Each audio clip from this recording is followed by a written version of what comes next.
teknologi sebenarnya teman-teman boleh coba liatin sih ya. Ada salah satu rekomendasi kita yang menurut kita dari posisi sekarang masih ada upside ya. Terlepas dari company-nya sebenarnya masih agak lumayan berat, cuman kita lihat ada sejumlah perbaikan sebenarnya dari beberapa segmen. Pertama adalah ini ya. Jadi kalau kita lihat di global, itu tren sebenarnya ada beberapa emiten itu udah mencatatkan laba yang positif. Contohnya Grab. Grab kemarin fourth quarter itu dia net income-nya positif ya. Goto kemarin di fourth quarter kemarin juga adjusted EBITDA-nya positif. Shopee juga sama, itu parents-nya adalah C. Jadi itu udah ada kelihatan sebenarnya tren perbaikan dari sisi adjusted EBITDA. Cuma pertanyaan sustain atau enggak. Nah ini kita akan coba lihat ya.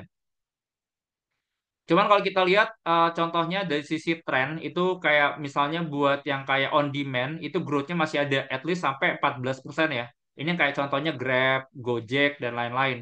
Nah, jadi positioning-nya masih kuat dari sisi mereka punya percentage buat ke GMV, market share-nya juga masih gede, jadi harusnya sih masih bisa positif ya. Nah, jadi itu. Nah, gimana kayak contohnya buat yang e-commerce. Nah, e-commerce itu trennya juga masih naik nih, teman-teman ya. Shopee, TikTok Shop. Nah, cuman orang-orang bisa argue, Pak, kan si Tokopedia itu udah nggak punyanya si Goto lagi.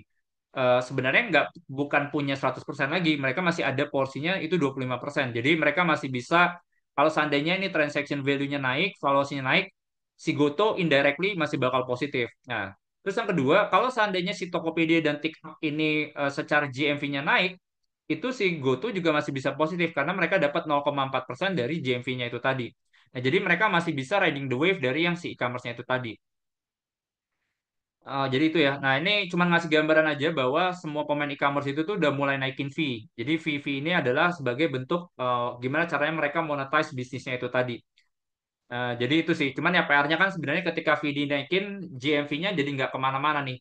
Nah, cuman dengan adanya kayak contohnya TikTok Shop dari sisi kayak brand influencer tuh juga lagi naik dan signifikan, itu menjadi buffer ya teman-teman ya. Jadi ternyata dorongan orang buat spending, buat yang ke kayak modelnya live commerce itu masih bagus dan signifikan.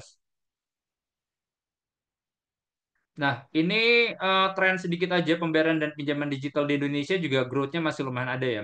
So, kita masih bisa nih kalau teman-teman pengen ambil Goto, itu kita masih oke menurut saya dengan kalau target harganya tuh di 85 ya. Cuman kalau udah lebih tinggi dari ini, teman-teman coba pertimbangin sih ya.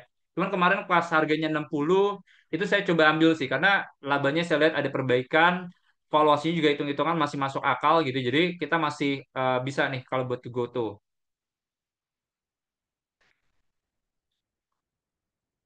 Cuma tadi ya, ini telco, jadi sedikit gambaran aja telco